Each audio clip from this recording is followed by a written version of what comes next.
1, 2, 3, I don't know who else to be. 4, 5, 6, like they say I can't be fixed. Hi, I'm Jenny. And I'm Jill. And welcome to Fluffy Mother Fluffer, where we're taking life seriously, one laugh at a time. Welcome to episode 15. It's time to get your dukes up. What?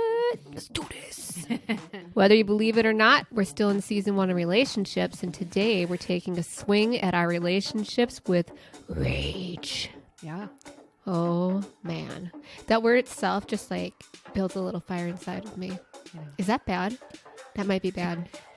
First, Jenny is going to take us through different fighting styles and why we fight. And then I'm going to talk about the benefits of getting that rage out with creative ways to do it. Finally, we'll be taking our inner competitive rage and channeling it into a fun special segment game.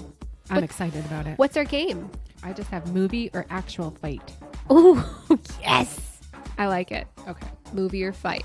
Movie or actual fight. Yeah. So you've made it very clear before that you're down with the clown when it comes to fighting when warranted. I mean, okay. I would say that.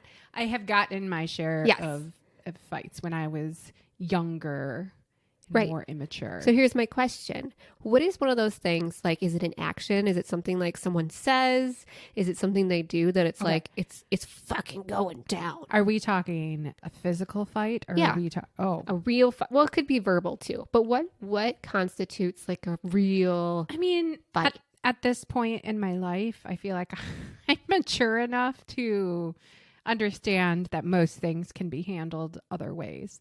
You know, unless somebody is like trying to take my kid. Yeah. Oh. Then that fucker better watch out. Ooh.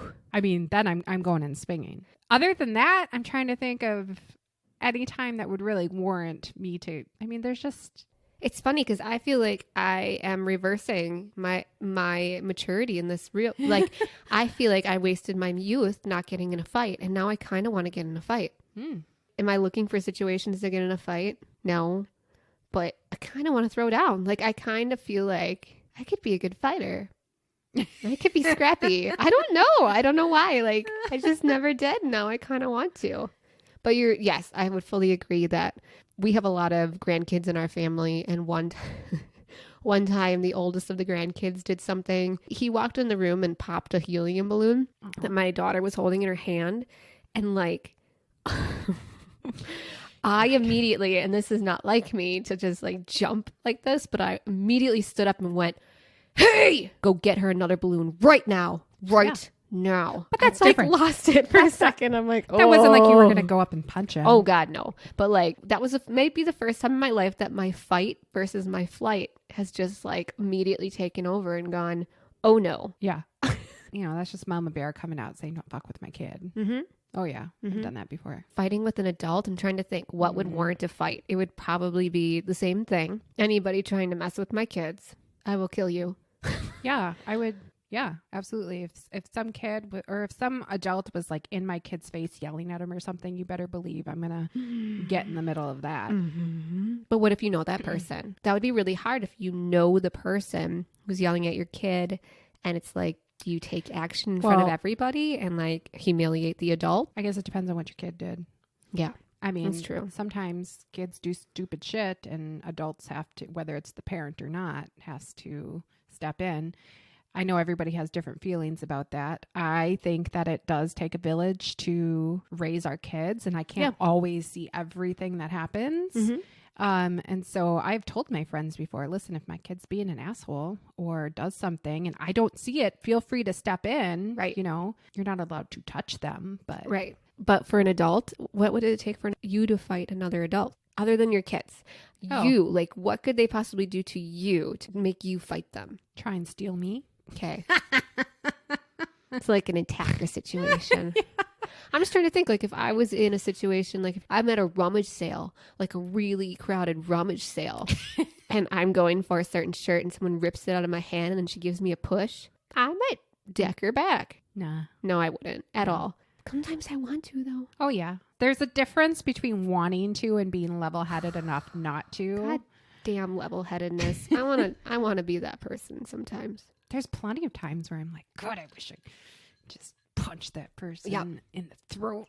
Clearly, I need this segment on rage. But that's not necessarily what my segments are about. Yours might be. Yours is about rage, huh? Mm-hmm. Yeah, no, you're talking about fight styles, right? Yeah. Or different ways that we fight. Different ways that we fight in relationships. Mm-hmm. And I think I'm going to learn a lot from your segment because maybe I don't use some of these fight styles and I should. And maybe that would keep me from wanting to get in a physical fight.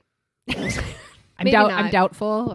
Oh, but okay. we'll It's just see. going to get me more riled up. In our relationships, especially when they're romantic relationships, there's a lot of feelings that go on there.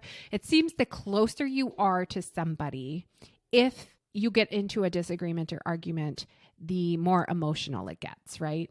Yeah. But that's kind of where I'm going with this. I feel like it's a lot easier for me to be level-headed with somebody that I don't necessarily have a whole lot of emotions tied into that relationship. Absolutely. That emotional bond. Right. Yeah. Question about that when you fight with your spouse though, do you, so my kids sometimes will see us quarreling because of course like things come up and my son's always like, you guys are fighting. I'm like, we're not fighting. We're disagreeing. And it is 100% okay to disagree with people. I said, you should never feel like you have to always agree with someone. I said, but it's how you do it. I said, Dad and I talk about it and then we kiss and make up. We don't have to kiss to make up, but sometimes we do. But anyway, like it's how you handle it. But you are allowed to argue with someone. You are allowed to plead your case or disagree. Exactly. It's fine. Our oldest is 4. She's going to be 5 at the end of summer. She's becoming more aware. And so I think we need to be more careful about the way we fight and be more constructive in that way to show her. But it doesn't always happen. Right. We don't always fight with our partners in a constructive manner. I know that we are guilty of that in my marriage. So I feel like we usually learn how to cope with these situations initially from our parents. How was their conflict resolution? Not great. Yours might not be either. Yeah. So, of course, things can be learned and unlearned throughout life in dealing with others who teach us how they use conflict resolution. For me, I am trying to unlearn a lot of things, and that proves to be difficult for me. It's kind of ingrained.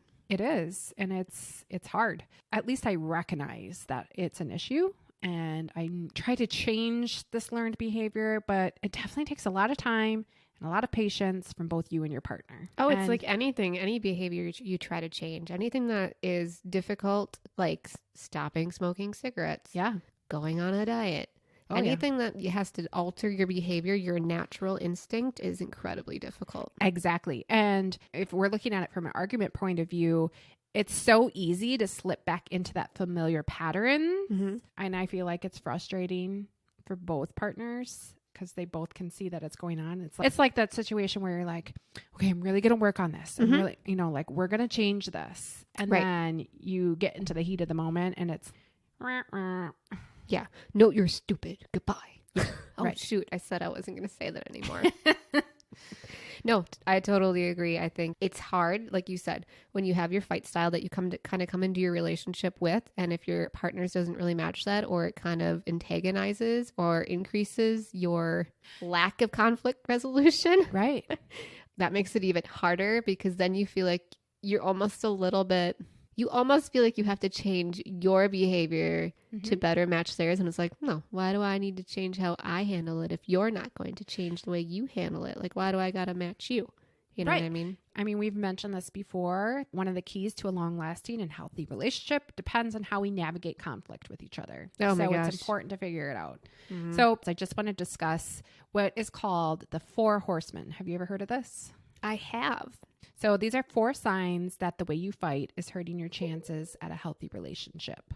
First one, you're critical. So criticism strikes at the character of your partner. It feels like a personal attack, whether or not it's intentional. When you're critical, you take your anger off of the situation or the issue and aim it at your partner. The target becomes who your partner is as a person. So that's a big one. You statements versus I statements. Exactly. So examples are like, you never help around here.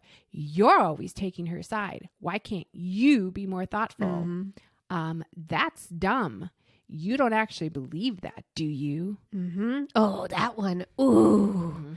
Ooh, someone questioning my intelligence Right? That one drives me nuts. And I don't know if it's just being a female, because I've been in work environments where my intelligence has been questioned specifically because I'm a female. Yeah. Listen and learn. Mm-hmm. It's like, bitch, you don't know what you're talking about. How about you sit down and listen to me, because I know my shit. All right, number 2. You're mean-spirited. So contempt. It's when you're disrespectful, purposely hurtful. You're caught up in the emotion of the moment and you engage in name-calling, ridicule, mocking, and other harmful forms of communication that are meant to bully your partner into your way of thinking. Mm-hmm. So examples are like, it's like I'm talking to a child, or how could you be so stupid, or you're an idiot. Oh, yeah. Does this fit in this category too? When you have someone who says to you, you always do this. Like if you're angry about something specific. That would be the first one. Yeah. That they go, this is how you always are. That drives me nuts. Mm-hmm. I do that. I say that. Do you? Because it's true. Just kidding.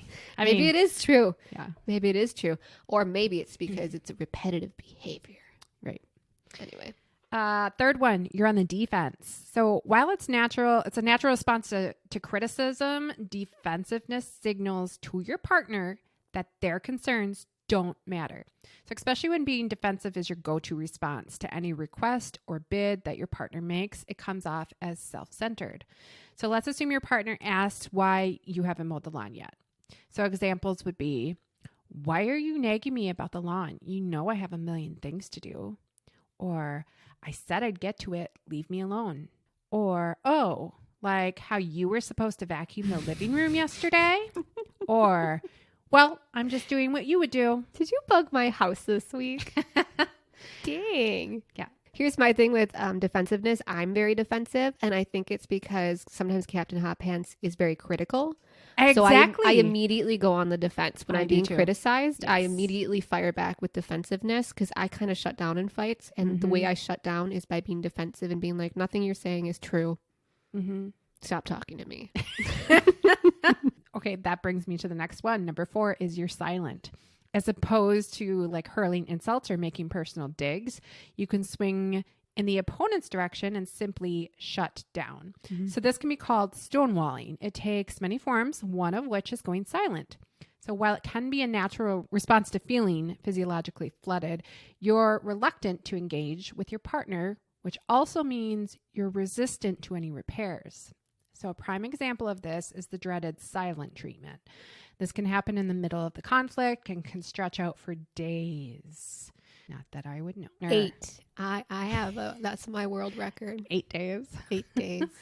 Not speaking to your partner or only speaking minimally shuts them out and effectively hurts the connection between you. So I think we're probably guilty of every one of those in my relationship in one form or another.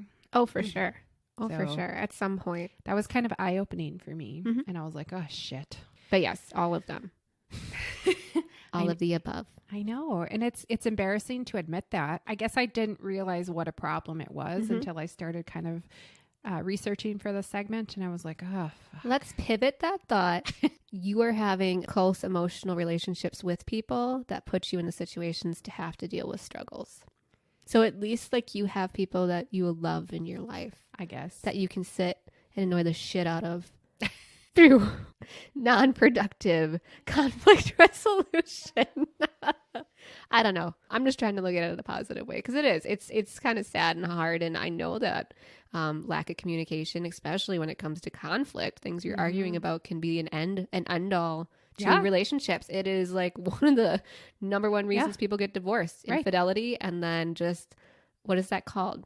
Non-communication, just not having constructive I can't think of how they write it on a legal document. It's just basically you can't get along. You just can't agree. Let's go over some relationship fighting styles. All right. Punching. Conflict avoidant. So if you and your partner share this style, you took to heart the adage, you can be right or married, not both.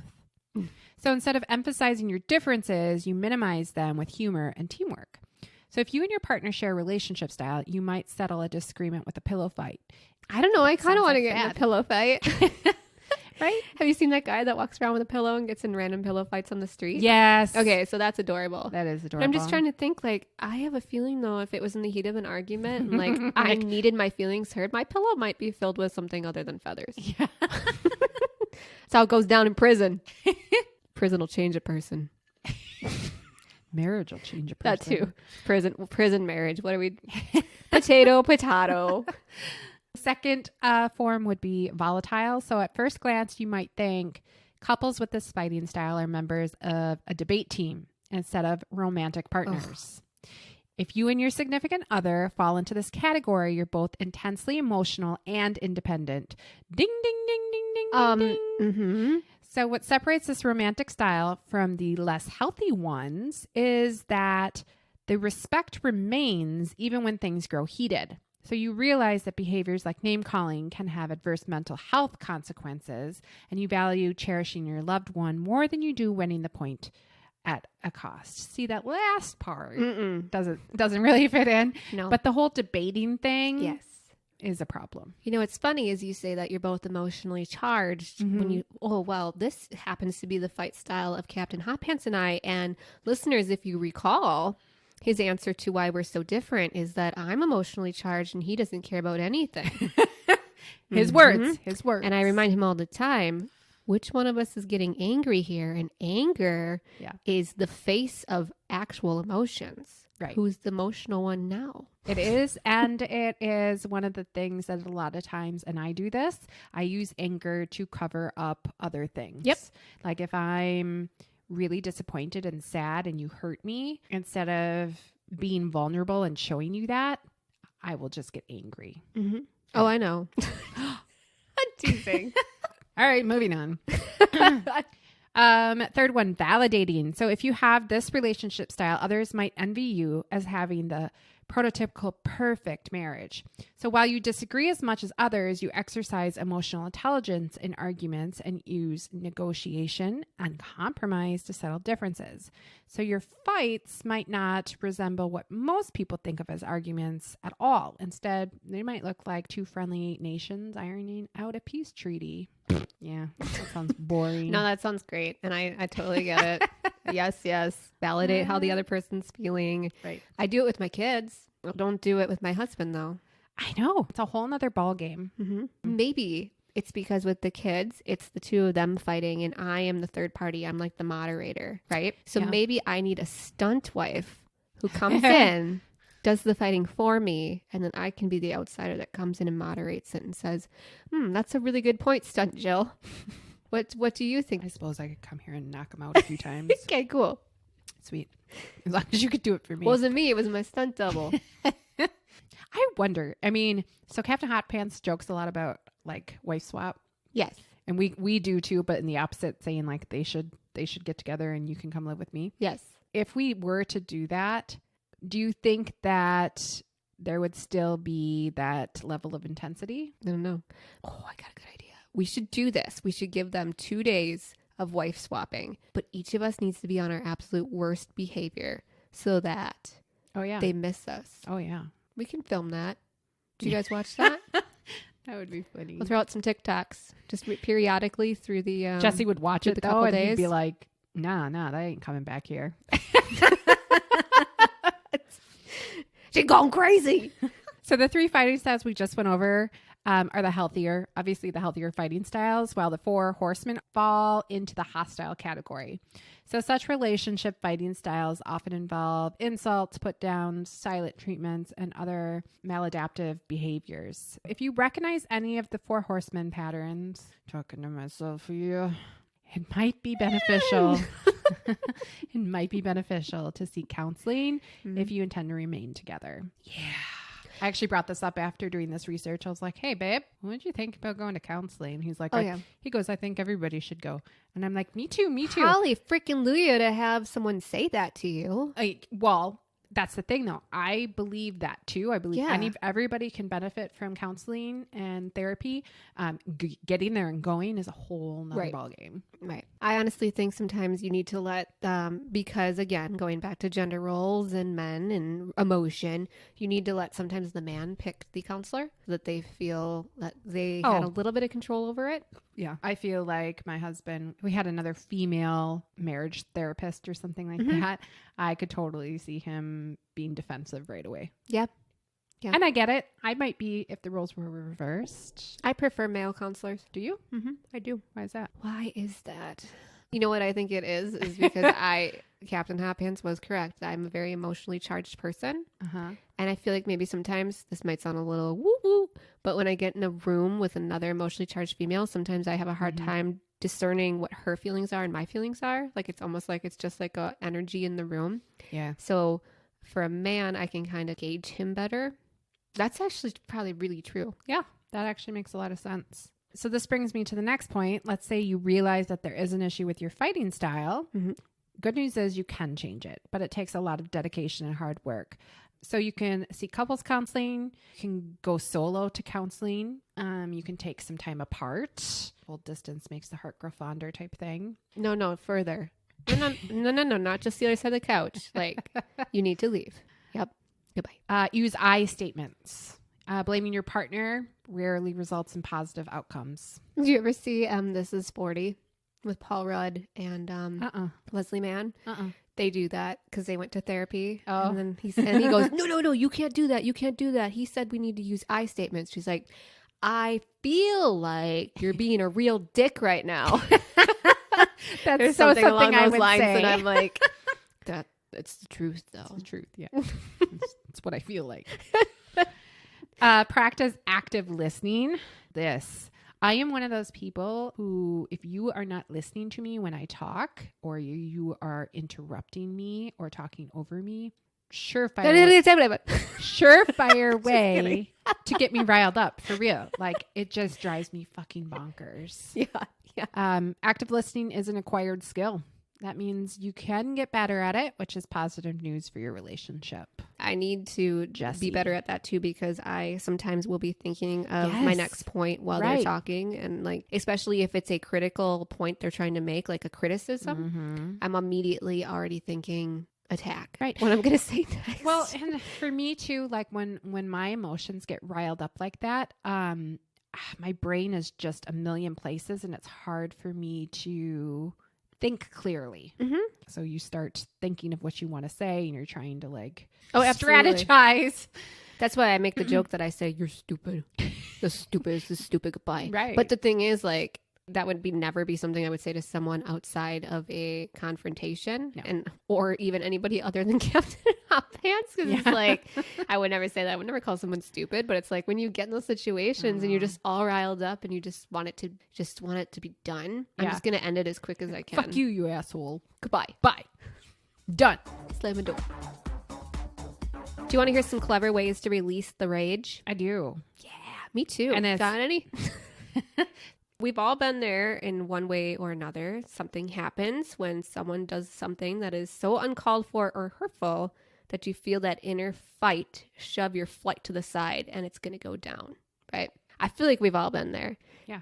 Whether it be verbal or physical. Right. At some point in your life, you're going to face a situation where no matter how sweet you are to somebody, it's going to happen. Perhaps it's the one person you worked with professionally who continuously steals your creative work and passes it off as their own to their unknowing victims who praise them for the stolen work, saying how smart and funny they are. Maybe it's the one Target shopper who takes their bags out of their cart and just leaves the cart parked in the fucking exit door so no one can leave. Dude, our Target here in Green Bay, there are people that take their cart and park it right in the exit door and then just walk out. I've never seen no one can get out. Oh my God. Nobody's ever done that to me. Or maybe your partner talks. That's it. Like, What? that just gives you rage when your partner, partner talks. talk? That's all. Sometimes. Whatever. Or they breathe too heavy. Or they breathe heavy, or they decide that they're going to die, so they have a coughing fit for 20 fucking minutes straight and then tell you they're dying, and you're like, just stop coughing. For the love of God, just stop coughing. Jesse does that sometimes where he starts breathing really heavy and I'm like, are you okay? Mm-hmm. Because if you're okay, you need to stop that fucking shit right now. Yes. Whatever it is, you're at the precipice of eye-twitching, fist-forming, cursing under your breath rage. Your blood is pumping, and you've got a fire that needs to be extinguished in one way or another. What do you do? What do you do when you're in one of those situations where you're like, what am I going to do about this? Jenny gave us different fight styles, so we know there's some great ways, healthy ways to handle conflict, right? But for me, there's only been one fight style that I've been using, which is do nothing, let it all build up, and let it explode later on. I think we're all guilty of that at some point. Oh, yeah. A lot of times I swallow my feelings in the moment. I don't act on my inner instinct to shut shit down immediately and hard. That's not necessarily a bad thing. Is it not bad? Because it doesn't just stay there. Well, I have a hard time disassociating from it then. It comes home with me. yeah. Sometimes it's in the form of an ulcer or a mental breakdown. Healthy, fluffy shit, you know? Why do I have a stomach ulcer? Oh, that happens, people. Even if you're like me and you swallow the rage for the betterment of the world around you, or so you think, just like we talked about before with toxic friends, sitting in toxicity is physically and mentally unhealthy for you and those who have to live with you. Stress from feeling unheard or being used, maybe even abused, can lead to depression, anxiety, addictive behaviors, and physical ailments. We go back to episode 4, if you remember, we talked about the study on Tibetan monks with unprecedentedly high levels of diabetes. So that's kind of what I'm talking about here. But there's one more thing that not releasing the rage does. It builds an active, bubbling volcano inside of you. Till one day you're rage cleaning your house because you just had it with the fact that no one helps you with any of it. Right. We all do it. Oh, yeah. We've talked about rage cleaning before. When Jesse and I first got together, I remember very specifically we had a condo in San Diego and we were on vacation. And I remember getting so frustrated with them. And the next thing you know, I'm like scrubbing the kitchen in this condo. And he's like, what is going on with you? And we had a good communication. We like talked about it and it was great. I wish we could still be like that. Now I rage clean and I'm bitching at him the whole time. God fucking damn it. I'm the only one who does anything around here. Blah, blah, blah. I'm like, Yeah. That's where because it did just that- built up all week long. Yeah. Where did that Jenny go? The Jenny that could calmly like rage clean and then talk about it. She's been rage cleaning for years. Yeah. It's like 12 years. It's just been building up. There's a little Jenny volcano in there. So I think that's the issue here. Sometimes we let our issues with others fester and then rear their ugly fake heads in our other relationships. And that's the recipe for disaster. Oh, yeah. If you're one of those people who isn't going to put up their dukes and be it actual hands or words in the moment, you're more the person that's going to try to keep things socially civil, bite their tongue, and then freak out later knowing what is happening is 50 shades fucked up. But when the moment's over, what do you do to rid yourself of the rage once you've created a fluffy, everything is good outcome? So I have ideas. Okay. The first one is a lot like you mentioned when it comes to not only counseling, but something they'll have you do in counseling, which is to regurgitate the rage. Huh? You know that scene from The Sixth Sense? Yeah. Remember The Sixth Sense Yeah. with, Oh, yeah. I see dead people. Best movie. Right? And the mom goes in the kid's room and she finds all those papers where he's writing down all those like really crazy, like fucked up messages from that one ghost. Yeah. That dead guy was actually really onto something. Having this kid write a bunch of shit. Well, not having the kid do it. He should have done it in his own life. Yeah. But that ghost was letting out a lot of emotional rage through this child's penning. So journaling? Journaling. Yeah. Huh. That's my fun way to get at it. Yeah. I didn't want to just say, you should journal. I wanted to first tell you about The Sixth Sense. Oh, that's And awesome. see- Forgot about that. Yeah, really is good to express your words verbally and get them out on paper. You can do so perhaps in a letter form or an email draft to the person that hurt you. You don't have to send it. Here's the thing with anger. Anger is a secondary feeling that is hiding what you're really feeling underneath. Yeah. Okay? We just said that. Yeah. Yes. And so if you write things down, you rethink the situation. Yeah, absolutely. And you really learn what's bothering you. Right. Exactly. So it might not even be a one-time thing. Maybe write a letter to that person that hurt you and then rewrite it once you realize what's really bothering you. But every time that you write something down and you use another form to process your feelings, you get to reprocess them in a new way and you might actually learn what your feelings are. That sounds exhausting. It is, but it's very helpful. Here's another one that might be less exhausting and more fun. Okay. Scream therapy. Woohoo! Have you seen those pillows on Etsy? I was telling Jenny, listeners, that I think we need to sell these. We'll sell you Scream guys here. fluffy Says- mother fluffer pillows. Yeah. On the other side, you get to scream. It'll say scream here. Yeah. Scream therapy is a real thing, as real as any other form of cognitive behavior therapy. where you essentially rework your thoughts through a behavior. So screaming is thought to send vibration sensations through your body that tell the body that you're releasing energy with intent. Screaming or yelling is also thought to create a rush of feel-good endorphins, much like a runner's high. So if you're out doing yard work and you see a parent walk out their front door, stand in the middle of their lawn and scream really loud before going back in the house, don't worry. That's actually a really effective way to release some of that inner rage when you've just gotten to the point where you're going to lose your shit. I have a girlfriend who was just telling me she has 3 small children. She said, some days I just have to go in the garage and yell, fuck. Yes, you do. Yeah. You do. And I was like, good for you. Absolutely. Another way, other than screaming, laugh it out. Afraid of what might happen if you just let out an ungodly scream in front of everyone? No worries. There's a more socially acceptable way as well. Laughter. We were getting ready for our remodel, and I threw a ball down the steps, and my youngest was at the bottom of the steps with my husband, and the ball hit her and knocked her over. I could not stop laughing. I was uncontrollable laughter for like an hour and a half. I was laughing so hard. I was crying. Oh my God. And my husband is like, what is wrong with you? Okay, did you see what you just did? Let me I'm ask like, you. I know. Did you feel better I after felt that though? incredible. Yes, I felt exactly. incredible. But I felt so guilty because I was like, I just knocked my child out with this ball. It's funny to me, and I wasn't even there. I'm just imagining this ball hitting her in She the was face. kind of like, what the fuck happened? Oh my Yeah. God. Oh my God. Yeah. So laughter is a great way to relieve stress. And funny enough, it doesn't have to be real laughter, actually. Simulated laughter and even silent laughter, which is essentially where they teach the body to use breathing techniques that typically are associated with laughter for relaxation. They can be just as stress relieving as laughing aloud. However, there's one really great perk to good old hysterical laughing. Can you guess what it is? Laughing is, in fact, contagious. Yeah. It actually is. And this behavior is thought to reinforce feelings of social togetherness and bonding.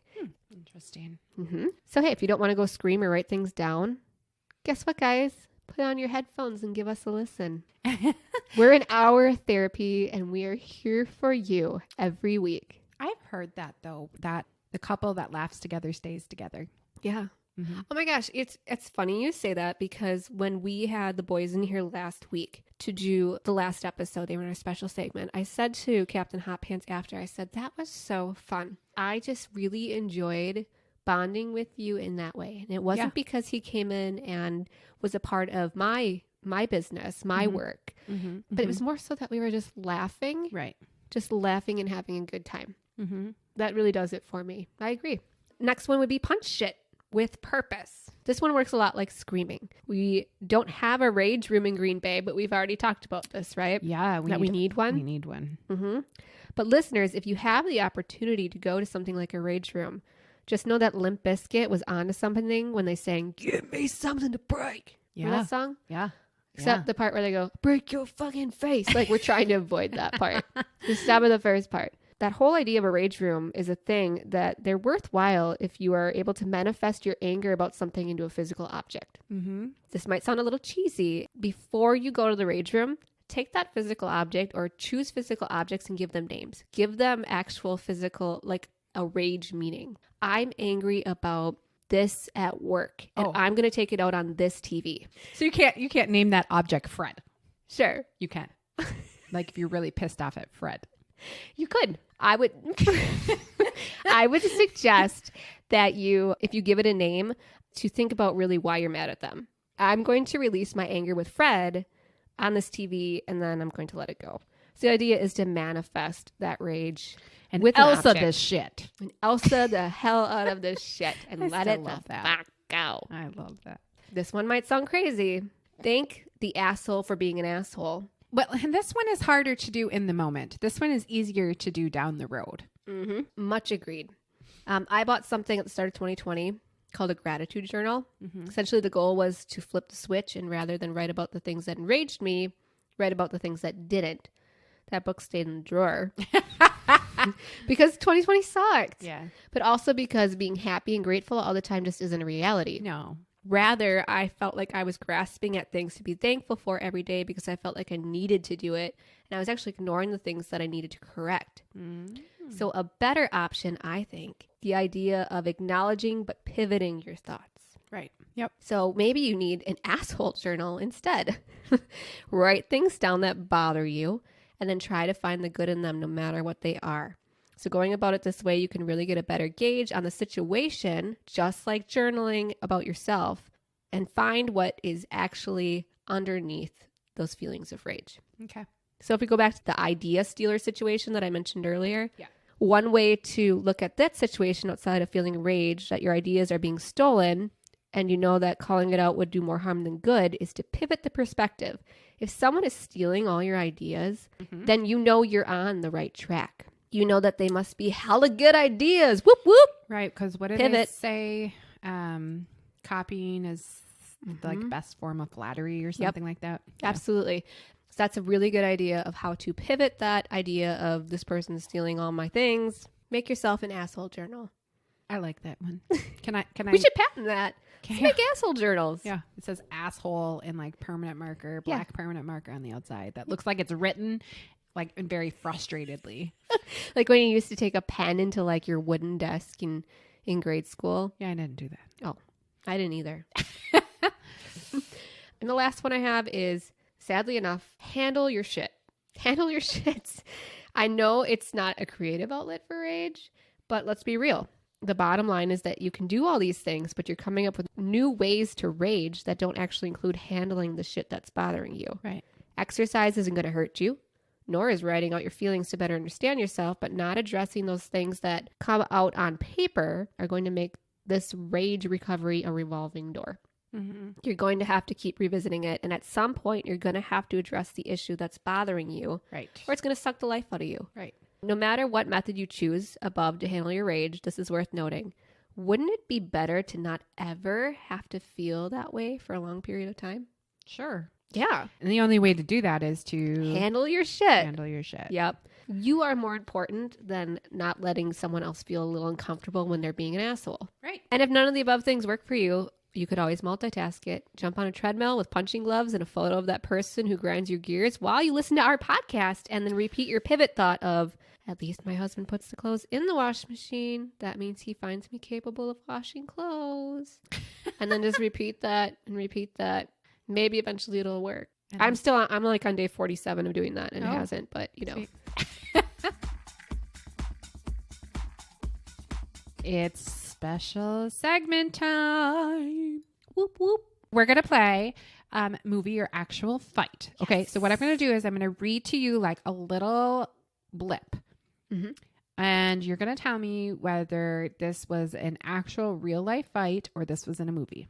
Okay. And if you can tell me what movie. I feel like I'd be really good at this, I do too. but we'll see. Okay, ready? Number 1. A father cuts off his son's hand in a fight. I've never seen that in a movie. I'm going to say that happened in real life. No, Star Wars. That's cheating. You know not I haven't cheating. seen Star Wars. Are these all going to be Star Wars? It's going to be like Star No. Wars 1, Star Wars 2. No. Okay, second one. I haven't seen The Godfather either, so. Father cuts off his daughter's head after not approving of her boyfriend and then walks through town carrying it. That sounds like something that would happen in real life in like some culture that doesn't appreciate women. Oh, man. Is that your final answer? No, I'm going to go with movie. This That would be real life. Real life. is real life. Damn it, I went back. I should trust my instincts. So, a wicked father decapitated his 17-year-old daughter and carried her head through the streets because he reportedly did not approve of her boyfriend. Where did that happen? Residents in the Indian village. This guy spotted him walking with the head on Wednesday, March 3rd of this year. Shit. Yeah. Yeah. He was reportedly on his way to a police station after cutting off his daughter's head, a part of an honor killing. That's what they call it, I guess. Oh, that's probably why I had my initial gut thought about it.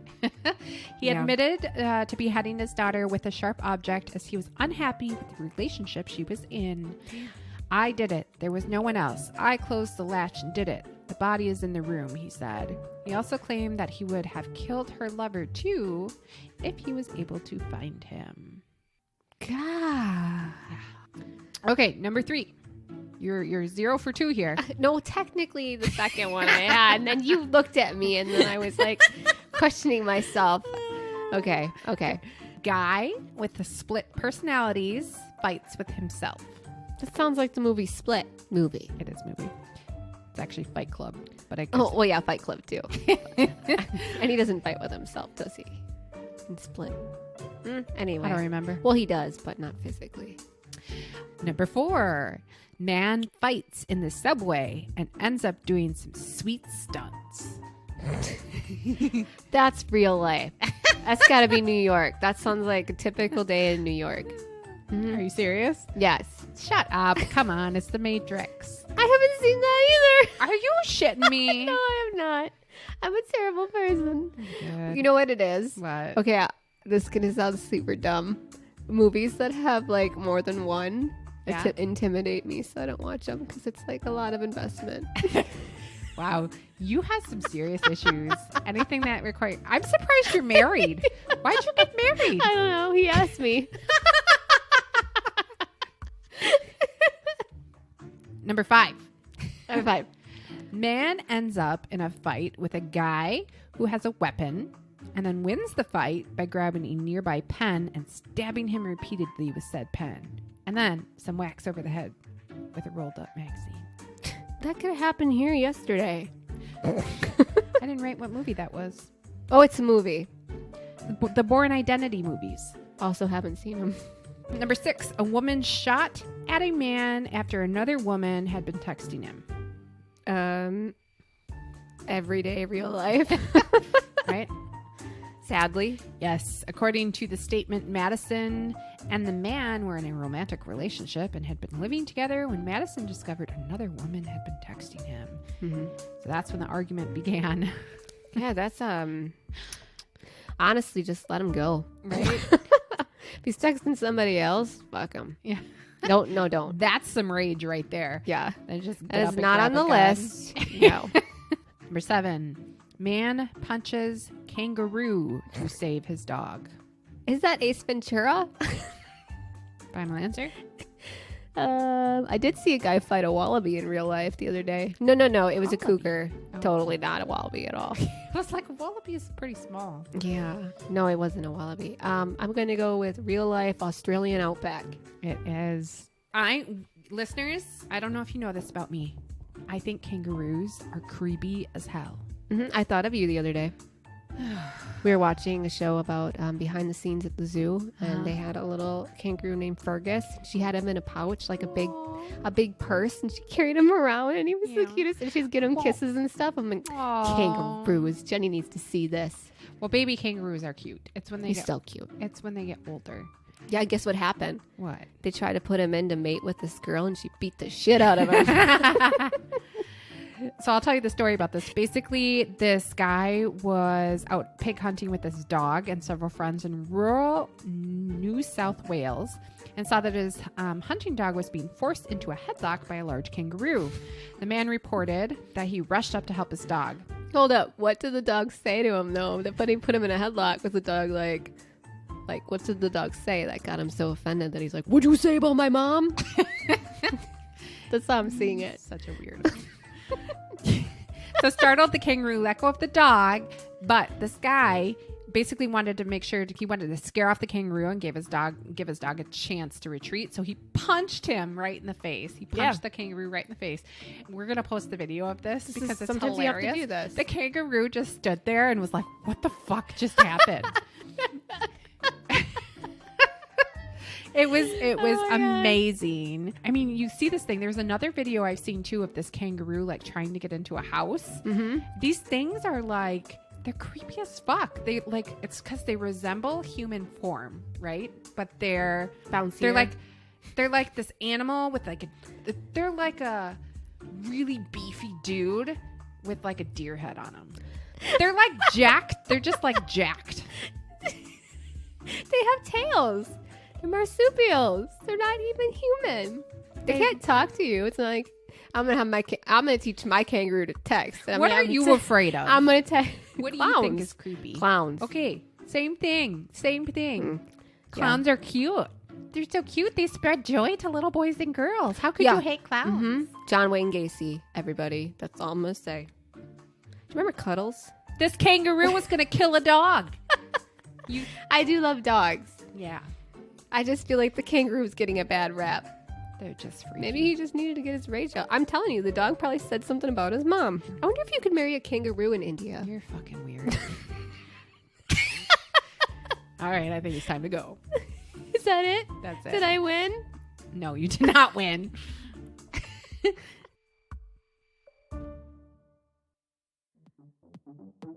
What's your fluffy takeaway for the day, Jenny? That my husband and I need to go to therapy.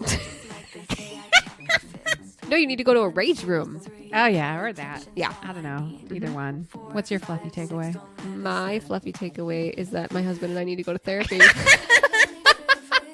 Ditto. Done. Done. We'll meet you there. Can you double it? Is it like half the cost? Yeah. You Two can for one. you go. 2 for 1. Can we just go to therapy and they go to therapy? Do you think that would work? Yes. They could learn how to be better people, and then we'll go to the spa. Learn to be better people. Done. I like that idea. And we'll just go, like, we'll pretend we're at therapy, but we'll just go get our nails done or something. We're good. Done.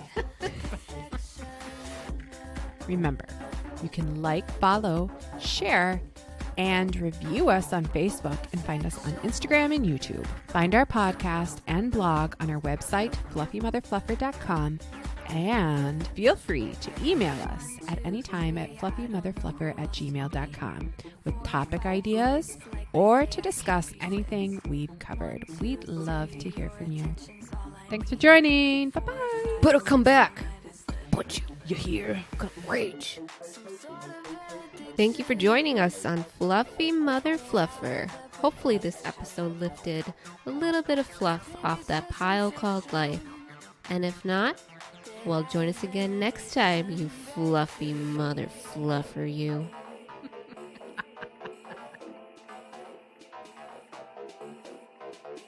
So I've never gotten in a fight, except for one time, one of my sister's bachelorette parties. I didn't get in a fight, but I was there. Oh. And we decided to we rented this megaphone for like $20 from some bar, right?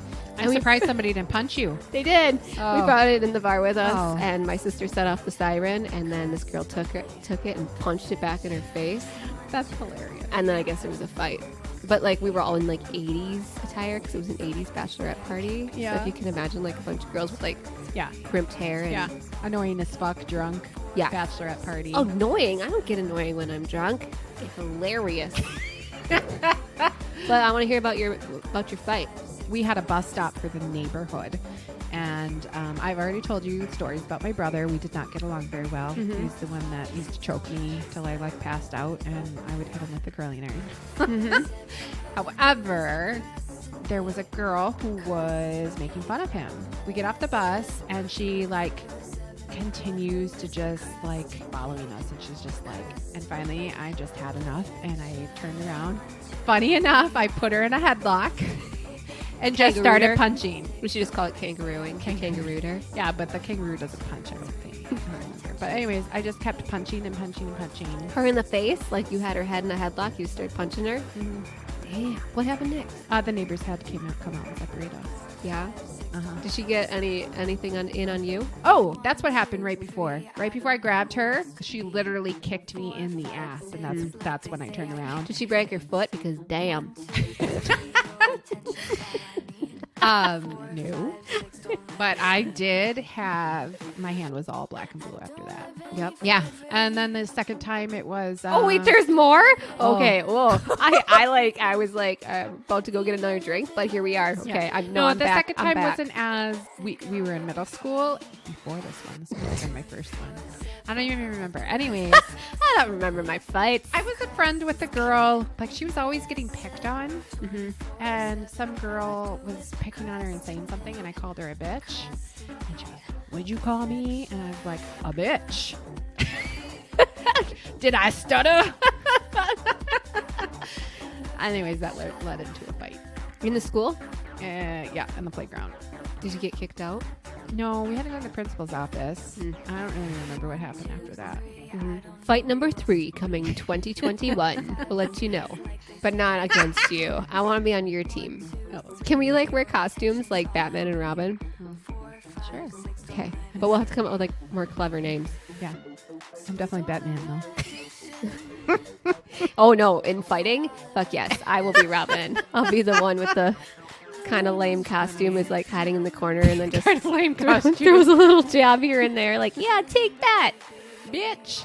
That stutter. bitch. Did I stutter? I'm sorry. I stepped on your toe.